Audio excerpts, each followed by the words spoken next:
Hello dear students. So in this video I'm going to read to you this lesson his first flight जो कि first part है two stories about flying का. ठीक है, let's start this chapter. The young seagull was alone on his ledge. Ledge आपको मैं बता चुका हूँ क्लास में. ठीक है, एक पहाड़ी के ऊपर एक हॉरिजॉन्टल पार्ट होता है. ठीक है, उसको हम लेज बोलते हैं. तो ये एक यंग सीगल जो है वो अकेला वहाँ पे अपनी लेज पे बैठा हुआ है. His two brothers and his sister had already flown away the day before. तो उस एक दिन पहले ही उसके भाई और उसकी जो एक सिस्टर है वो उड़ चुके हैं. फ्लोन अवे मतलब उड़ के जा चुके हैं. Fly, flew, flown third form है यहाँ पे फ्लाई की. He had been afraid to fly with them. तो उस वो डरा हुआ है अपने एक डर के अंदर कि वो उड़ नहीं सकता, तो वो उनके साथ नहीं उड़ पाता वो. Somehow, when he had taken a little run forward to the brink of the ledge, somehow मतलब किसी तरह से जब वो एक छोटी सी एक चल के जाता है, रन फॉरवर्ड मतलब आगे चल कर जाना थोड़ा सा. कहाँ तक? To the brink of the ledge. उस लेज के बिल्कुल आखिरी पॉइंट पे जिसको हम ब्रिंक बोलते हैं, वहाँ तक जो थोड़ा चल के जाता है. And attempt to flap his wings. जैसे ही वो अपने पंखों को, विंग्स को फ्लैप करने की कोशिश करता है. देखो, उड़ने के लिए स्टूडेंट्स पंछी अपने पंखों को फड़फड़ाते हैं, फ्लैप करते हैं, खोलते हैं. ठीक है, तो जैसे ही वो फ्लैप करने की कोशिश करता है वो डर जाता है. He became afraid. अफ्रेड होता है डर जाना. The great expanse of the sea stretched down beneath. ठीक है, तो जो समुद्र था नीचे की ओर वो बहुत बड़े एरिया में फैला हुआ था. And it was such a long way down. और नीचे बहुत यहाँ पे राइटर कहना चाहते हैं कि गहरा था.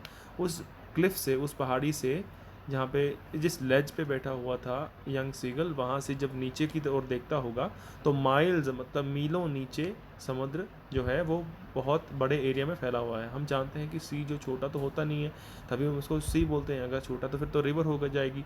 तो ऑब्वियसली एक्सपेंस होता है एक बहुत बड़े एरिया में, और स्ट्रेच डाउन का मतलब होता है कि फैला हुआ है. ठीक है, he felt certain that. Certain मतलब यहाँ पे उसका मतलब होगा श्योर. वो इस बात के लिए श्योर था that his wings would never support him, कि उसे उसके जो पंख हैं उससे कभी सपोर्ट नहीं करेंगे, मतलब वो उसको फेल कर देंगे. ठीक है, मतलब वो उनकी मदद से कभी उड़ नहीं पाएगा. सो ही बेंट हिज हेड. तो वो अपने सिर को नीचे की ओर मोड़ता है. And ran away back to the little hole under the ledge. जब जितना वो चल कर आया था उतना ही वो वापस चला जाता है. कहाँ चला जाता है? लिटिल होल अंडर द लेज, जहाँ पे वो उसकी लेज है जहाँ पे रहता है वो, ऑब्वियसली जहाँ पे सोता है रात को, उसकी उसमें वहाँ एक होल है, तो उसके नीचे जाके वो बैठ जाता है. Even when each of his brothers. ठीक है, जब उसके दोनों जो भाई हैं, each of his brothers and his little sister, उसकी जो छोटी बहन है, हुज विंग्स वर फार शॉर्टर देन हिज ओन. और उनके हुज मतलब जिनके, विंग्स मतलब पंख जो हैं वो उससे काफ़ी छोटे हैं, उसके अपने पंखों से काफ़ी छोटे हैं. Ran to the brink. वो क्या करते हैं? वो भागकर ब्रिंक की तरफ जाते हैं, आखिरी पॉइंट की तरफ. Flapped their wings. अपने पंखों को फड़फड़ाते हैं, फ्लैप करते हैं. एंड फ्लू अवे, और उड़ जाते हैं. ठीक है, उनमें कॉन्फिडेंस है उड़ने का, लेकिन हमारा जो यंग सीगल है उसमें इतना कॉन्फिडेंस नहीं है, इतना उसमें साहस नहीं है कि वो उड़ पाए. और क्या होता है कि he failed to muster up. ठीक है, मस्टर अप का मतलब होता है इकट्ठा कर लेना, गैदर कर लेना. करेज मतलब हौसला, साहस, bravery. To take that plunge which appeared to him so desperate. तो वो उस हौसले को इकट्ठा करने में नाकाम रहता है, फेल हो जाता है. किस लिए? टू टेक दैट प्लंज, वो जंप जो लगाने के लिए, वो जंप लगाने के लिए जो चाहिए हौसला, जिसको कि वो बहुत ज़्यादा चाहता है कि ऐसा वो कर पाए. Which appear to him so desperate. Desperate बोलते हैं जब आप बहुत स्ट्रॉन्ग विलिंग होते हो किसी चीज़ के लिए, जो आपको किसी चीज़ की इच्छा होती है, डिज़ायर होता है, that is you say that is you are desperate for that. उसके लिए आप डेस्परेट होते हो. His father and mother had come around calling to him shrilly. उसके पेरेंट्स उसके पास आते हैं और श्रिली का मतलब है यहाँ पे कि एक हाई साउंड प्रोड्यूस करना, ठीक है। अपब्रेडिंग हिम, अपब्रेडिंग का मतलब होता है कि स्कोल्ड करना, उसको डांटते हैं, फटकार लगाते हैं। Threatening to let him starve on his ledge, और उसे थ्रेटन करते हैं, उसे एक तरह से धमकी देते हैं कि वो उसे उसकी लेज पे भूखा मरने के लिए छोड़ देंगे। स्टार्व होता है मतलब भूख से मरने वाली कंडीशन आ जाना, मरना नहीं मतलब मरने वाली कंडीशन आ जाना, कि इतनी भूख से जब इंसान कोई रह ना पाए ज़िंदा। अनलेस ही फ्लू अवे, अगर उसने उड़ना नहीं सीखा, अगर वो उड़कर नहीं जाएगा, मतलब यहाँ पे कहना वो क्या चाहते हैं कि देखिए जो उसके पेरेंट्स हैं उनको वहाँ बैठे बैठे तो कोई खाने की चीज़ मिलती नहीं है, तो वो क्या करते हैं उसके पेरेंट्स, वो उड़ते हैं, और उसके जो ब्रदर और सिस्टर हैं वो भी उड़कर क्या करते हैं, वो समुद्र के पास जाते हैं, सी के पास, उसके बिल्कुल ऊपर उड़ना शुरू करते हैं, जिसका आगे बताया जाएगा हमें। और डाइव करके अंदर से, या तो अपने पैर से या अपनी चोंच से, कई बार जो एक मछली है या कोई और शिकार है उसमें, कोई झींगा होगा या कुछ और, तो उसको वो निकाल लेते हैं वहाँ से, और उनका जो शिकार होता है उसको वो खाते हैं, ठीक है। तो जो हमारा यंग सीगल है, अगर वो उड़ना ही नहीं सीख पाएगा तो अपना शिकार कैसे करेगा, एक फ़िश या क्रैब जिसको झींगा बोलते हैं वो कैसे पकड़ेगा, और फिर वो उससे भूखा ही रहना पड़ेगा। तो उसके पेरेंट्स की ये बहुत एक आप कह सकते हो वो इस बात के लिए डेस्परेट हैं कि यंग सीगल उड़ना सीख सके। तो यहाँ पे वो एक तरह से उसको धमकी देते हैं, ठीक है। ऑब्वियसली धमकी तो नहीं कह सकते, एक तरह से उनका जो रियल एक पर्पज़ है वो तो यही है कि उनका उनका जो बेटा है, मतलब उनका जो एक यंग सीगल है वो उड़ना सीख जाए। But for the life of him he could not move, लेकिन वो उसे इतना डर लगता है, उसको लगता है कि चाहे कि शायद वो गिर के मर ही ना जाए, तो अपनी ज़िंदगी के लिए वो वहाँ से हिलता ही नहीं है। दैट वॉज 24 आवर्स अगो, और ये बात, इस बात को 24 घंटे हो चुके हैं। Since then nobody had come near him, और 24 घंटे उसके पास कोई नहीं आया है। द डे बिफोर, मतलब उससे एक दिन पहले, ऑल डे लॉन्ग, सारा दिन, he had watched his parents flying about with his brothers and sisters, उसके पेरेंट्स जो थे वो, उसके माता पिता उसके भाई और बहन के साथ उड़ते हैं। Perfecting them in the art of flight, उड़ने की कला में उसको बिल्कुल अच्छे तरह से परफेक्ट करते हैं, मतलब वो चाहते हैं कि वो बेस्ट तरीके से उड़ पाए, जो कि जितनी भी टेक्निक्स होती हैं उड़ने में वो उनको सिखाते हैं। Teaching them how to skim the waves and how to dive for the fish, यही मैं जिसकी बात कर रहा था कि उनको वो टीच करते हैं कि किस तरह से समुद्र के बिल्कुल ऊपर, आप पानी के ऊपर साथ साथ उड़ोगे, तकरीबन पानी से आप कह सकते हो कि आधा फुट ऊपर, कि आप जब भी आपको वहाँ पे कोई अपना शिकार, कोई फ़िश वगैरह दिखे, तो आप उसमें क्या करो, डाइव फॉर फिश, मतलब वहाँ पे आप डाइव लगा के पंजे से अपने से या बीक से, चोंच से उस फिश को पकड़ सको, शिकार कर सको। He had in fact seen his older brother catch his first herring and devour it, उसने असल में देखा था अपने अपने बड़े भाई को क्या करना, कैच करना अपनी पहली फ़िश को। हैरिंग का मतलब यहाँ पे फ़िश होगा, सॉफ्ट फिश, ठीक है। सॉफ्ट फिंड फिश, सी फिश लिखा है यहाँ पे। फिंड का मतलब होता है जिससे वो कि जिसकी हेल्प से फ़िश तैरती हैं।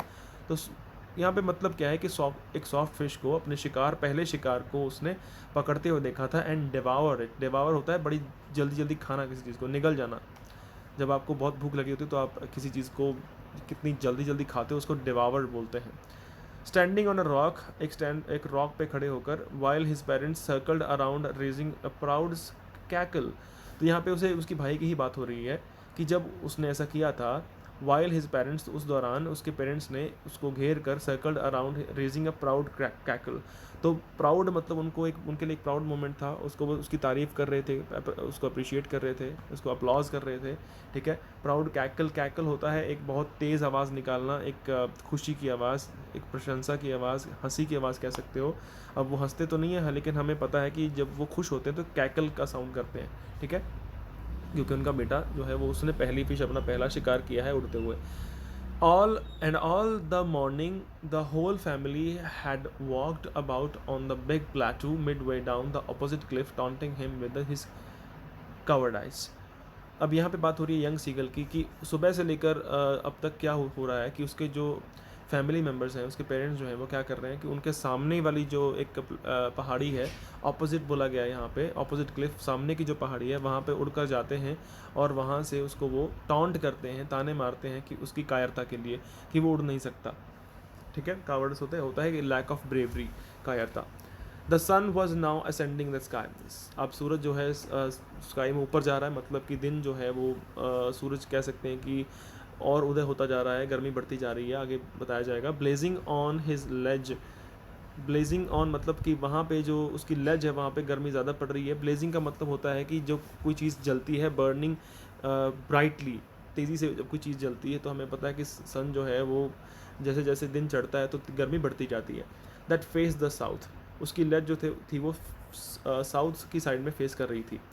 ही felt the heat because he had not eaten since the previous nightfall, उसको गर्मी और ज़्यादा लग रही थी क्योंकि उसने कुछ खाया नहीं था पिछली रात से, ठीक है।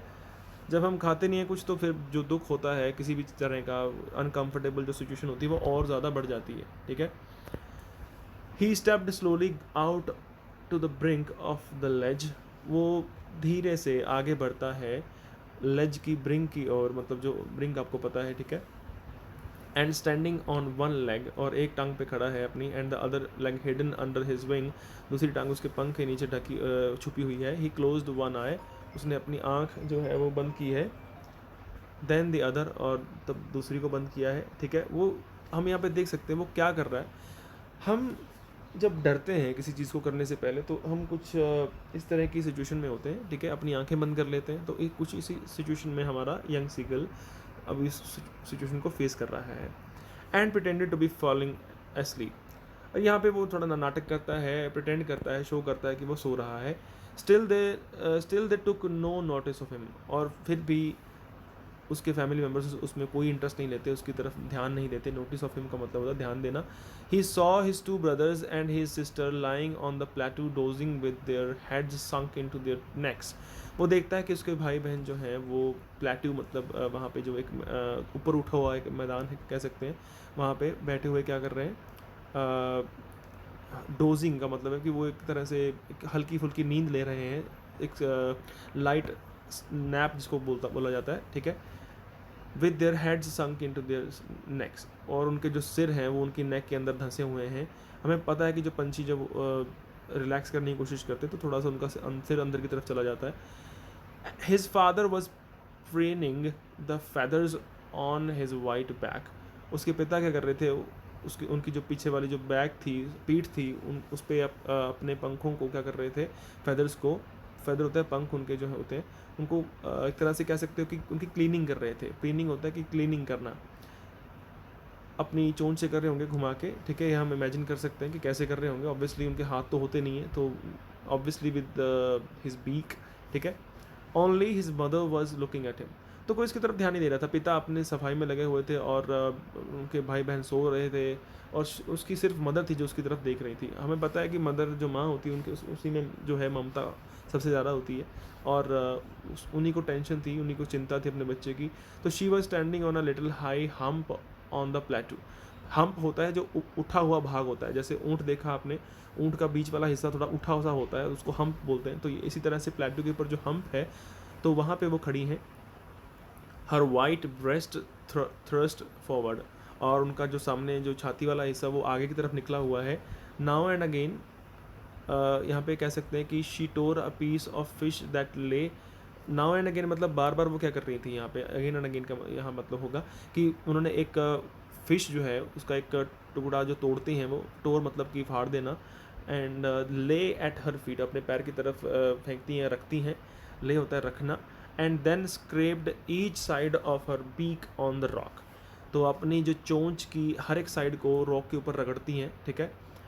ऐसा करते हैं खाते हुए जो बर्ड्स होते हैं, ठीक है। The site of the food मैडन्ड him, food को अपने सामने देखकर, साइट होता है कि उसका जो कह सकते हैं एक साइट जो सामने उसको दिख रहा है, नज़ारा दिख रहा है उस चीज़ का, एक फूड जो दिख रहा है उसको, उससे वो पागल एक तरह से हो जाता है, ठीक है। क्योंकि उसको भूख लगी हुई है, एक दिन से उसने कुछ खाया नहीं है। उसकी माँ जानबूझकर उसके सामने फ़िश को टुकड़ों को अपने पैर के नीचे रख के वो जो है खाने की एक तरह से प्रिटेंड कर रही है वहाँ पे। तो वो ये देख के पागल सा हो जाता है, उसको बहुत ज़्यादा भूख लगी हुई है, हम समझ सकते हैं उसकी condition. How he loved to tear food that way, उसको भी फूड को इस तरह से टीयर करना, फाड़ना कितना अच्छा लगता है। Scraping his beak now and again to whet it, अपनी चोंच को ऐसे ही रगड़ना, वेट का मतलब होता है तो शार्प, उसको तेज़ करने के लिए, ठीक है, शार्प करने के लिए, शार्प होगी तभी वो अपने फूड को अच्छे से टीयर कर पाएगा। तो आगे लिखा है गा गा गा he cried begging her to bring him some food. तो उनकी एक लैंग्वेज है ऑब्वियसली बर्ड्स की, तो वो एक तरह से रोता है, चिल्लाता है, बेग करता है, एक तरह से कह सकते हैं, बहुत रिक्वेस्ट करता है यहाँ पे अपनी माँ से कि उसको कुछ खाना दे दे। गा या कुछ आगे वर्ड्स लिखे हुए हैं, शी स्क्रीम्ड बैक डिरिसिवली।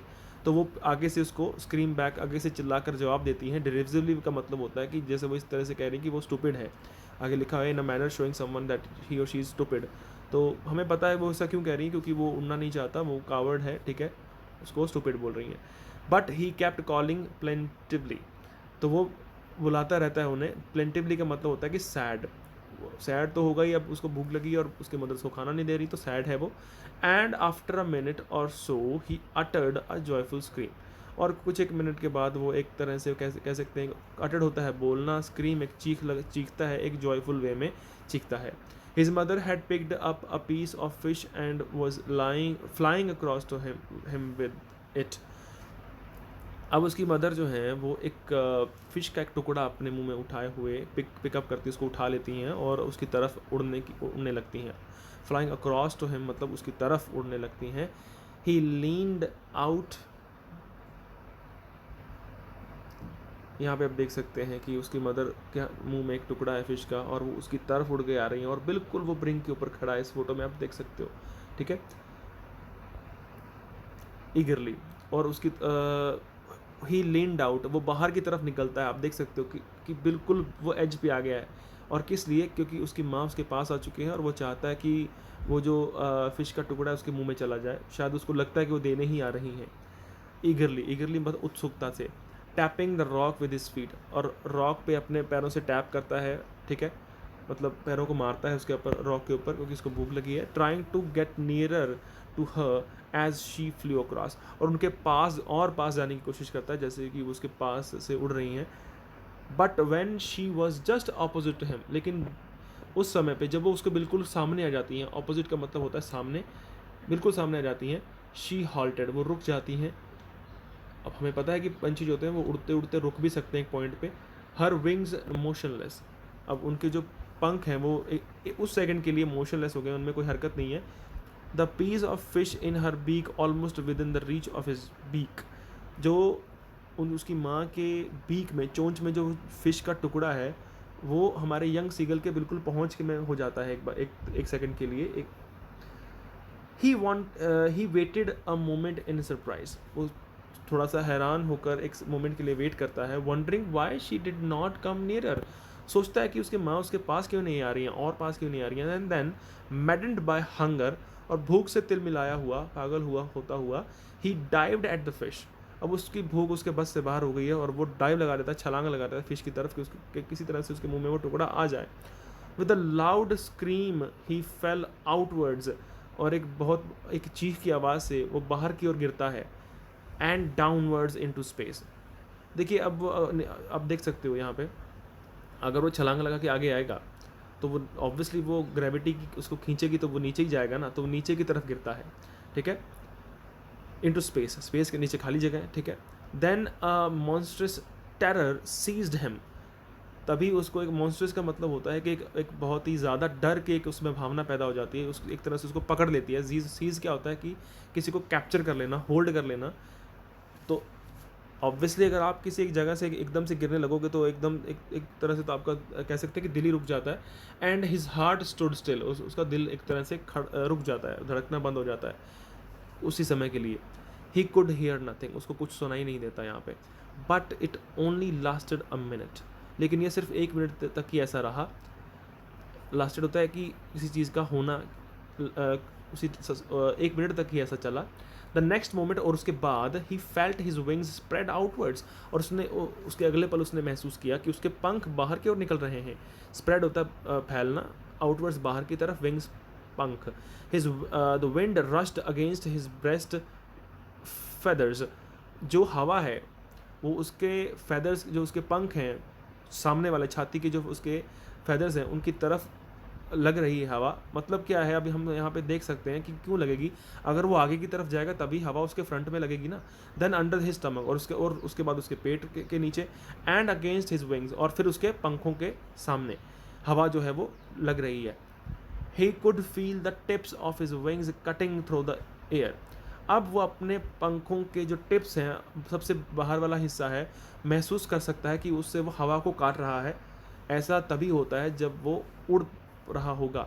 तो हम समझ सकते हैं कि अब उसने उड़ना स्टार्ट कर दिया है। He was not falling headlong now. हम देख सकते हैं कि अब वो नीचे हेडलॉन्ग मतलब सिर के बल नीचे नहीं गिर रहा है। हेडलॉन्ग मतलब सिर के बल। He was soaring gradually downwards and outwards. तो वह ऊपर की ओर उठ रहा है, ग्रेजुअली धीरे धीरे ऊपर की ओर उठ, जैसे कि वो नीचे जा रहा था, नीचे से वो ऊपर की तरफ उठ रहा है और बाहर की तरफ निकल रहा है। He was no longer afraid, अब वो डर नहीं रहा है। He just felt a bit dizzy, लेकिन उसे थोड़ा बहुत चक्कर जरूर आ रहे हैं। डिजी होता है चक्कर आना, ठीक है। जैसे कि हाँ, जैसे कि यहाँ पे डेफिनेशन दे रखी है, तो वैसा तभी होता है जब हमें चक्कर आते हैं। आप कहते हो कई बार, आप प्रेयर में जब आप चक्कर आ जाते हो तो आप कह सकते हो कि I am feeling dizzy. Then he flapped his wings once, तो फिर अपने पंखों को फड़फड़ाता है एक बार, एंड सोर्ड अपवर्ड्स, और एकदम सोर तो ऊपर की तरफ जाना, तो ऊपर की तरफ वो उड़ता हुआ जाता है। तो ये आवाज़ें आगे निकालता है वो। हिज मदर स्वूप्ड पास्ट हिम, उसकी मदर उसके पास से एकदम से निकलती हैं, वो भी उड़ के उसके पास आ चुकी हैं। हर wings making a loud noise, और ऑब्वियसली वो बड़ी हैं तो उनके पंखों से ज़्यादा आवाज़ आ रही है। He answered her with another scream, तो वो एक और चीख लगाकर, एक और खुशी की आवाज़ ही कह सकते हैं इसको, से उनसे उनको जवाब देता है। Then his father flew over him screaming, तब उसके पिता उसके ऊपर से एक तरह से चिल्लाते हुए, चीखते हुए निकलते हैं। देखिए, एक चीज़ है कि वो बहुत देर से ये वेट कर रहे थे कि उनका बच्चा जो है उड़ना सीख जाए। एक दिन के लिए उन्होंने उसको खाना ही नहीं दिया। तो एक पेरेंट्स समझ सकते हैं कि अगर वो अपने बच्चे को खाना नहीं दें और उसके बाद क्या उन पे बीतती है, और फिर फाइनली वो उड़ना सीख जाता है, तो अब वो उनकी खुशी का ठिकाना नहीं है, इसलिए वो चिल्ला रहे हैं सब के सब। He saw his two brothers and his sister flying around him, वो देख रहा है, देख सकता है कि उसके दो भाई और उसकी एक बहन जो उसके साथ उड़ रहे हैं, फ्लाइंग अराउंड हिम, उसके आसपास उड़ रहे हैं, अराउंड मतलब आसपास। Curveting and banking and soaring and diving.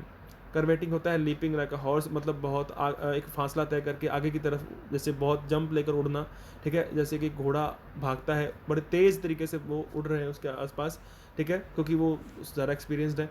And banking, banking का मतलब होता है कि एक पंख दूसरे से ज़्यादा ऊपर होना, मतलब थोड़े से टिल्ट होकर, एक टेढ़े होकर उड़ रहे होंगे वो। एंड सोरिंग, सोरिंग होता है ऊपर की तरफ जाना, डाइविंग होता है नीचे आना। तो कभी वो नीचे जा रहे हैं, कभी ऊपर जा रहे हैं, ठीक है, कभी उस एकदम से उसके आगे निकल रहे हैं, तो इस तरह से उसको एक तरह कह सकते हैं कि वो जश्न मना रहे हैं, खुश हो रहे हैं कि उनके घर का एक आखिरी मेंबर जो है वो भी उड़ना सीख चुका है। Then he completely forgot that he had not always been able to fly.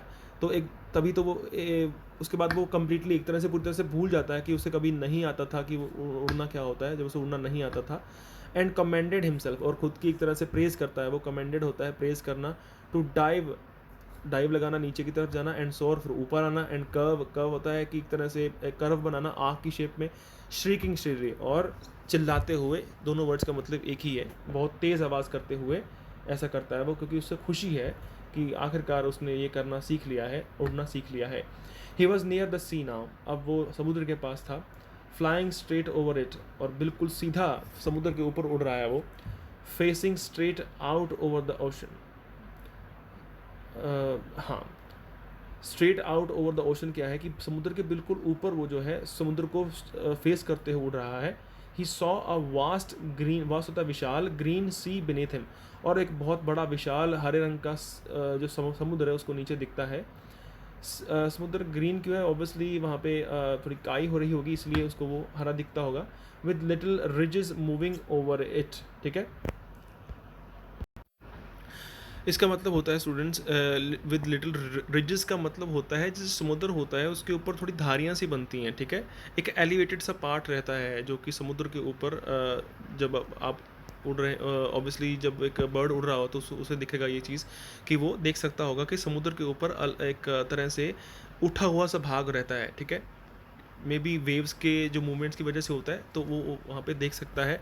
And he turned his beak sideways, और अपनी जो उसकी बीक है उसको वो साइड में करता है। एंड कॉड अम्यूजिडली, ठीक है, कॉर्ड मतलब वहाँ पे वो आवाज़ जो एक बर्ड की जो होती है, जैसे कौवे की क्या होती है, जैसे वो कॉं करता है, तो इस तरह से वो कॉर्ड आवाज़ लगाता है अम्यूजिडली। अम्यूजिडली का मतलब क्या है कि खुशी में, in an entertaining way, in a happy manner, ठीक है।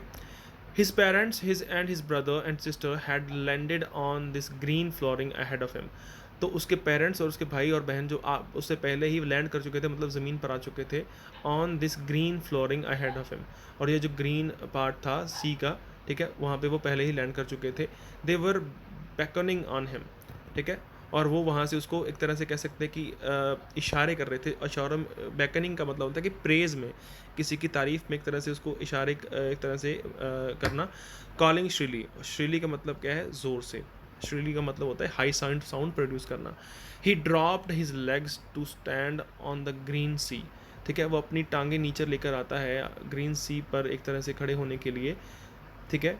His legs sank into it, और उसकी टांगें उसके अंदर डूब जाती हैं। He screamed with fright and attempt to rise again flapping his wings. Screamed मतलब यहाँ पे वो चिल्लाता है, फ्राइट मतलब डर से, and attempt to rise again flapping his wings. देखो जब वो अपने पैर नीचे रखता है तो एक तरह से उसको डर लगने लगता है कि नीचे क्या है, ऑब्वियसली उसके पैर नीचे जाने लगते हैं, ठीक है। तो फिर से वो फड़फड़ा कर अपने पंखों को ऊपर उड़ने की कोशिश करता है। बट ही वॉज टायर्ड, लेकिन वो अब थक चुका था, एंड वीक, और कमज़ोर भी था। हमें पता उसने कुछ खाया नहीं है, विद हंगर ऑब्वियसली, भूख से वो कमज़ोर हो गया था। And he could not rise, और वो ऊपर नहीं उठ सका। एग्जॉस्टेड होता है कि बहुत ज़्यादा थक जाना, एग्जॉस्टेड बोलते हैं। बाय द स्ट्रेंज एक्सरसाइज, और ये जो अजीब तरह की उसकी जो एक्सरसाइज हुई थी, उससे वो बहुत थक चुका था।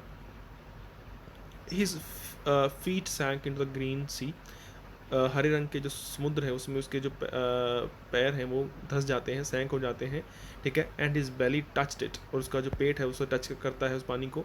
एंड ही सैंक नो फादर, और उसके बाद वो नीचे और नहीं जाता।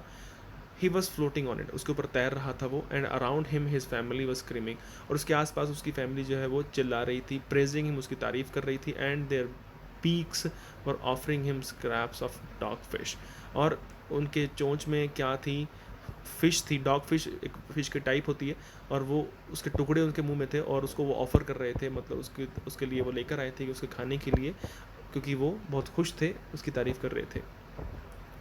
He had made his first flight, क्यों, क्योंकि उसने अपनी पहली फ़्लाइट ली थी, पहली फ़्लाइट उसने कंप्लीट कर ली थी। पहला जो उसका एक्सपीरियंस था उड़ने का वो सीख चुका था। चलिए इस लेसन को अच्छे से लर्न कीजिए, एक एक वर्ड आपको इसका अच्छे से लर्न होना चाहिए, ठीक है। And if you have any doubts, you know what to do, contact me freely. Thank you.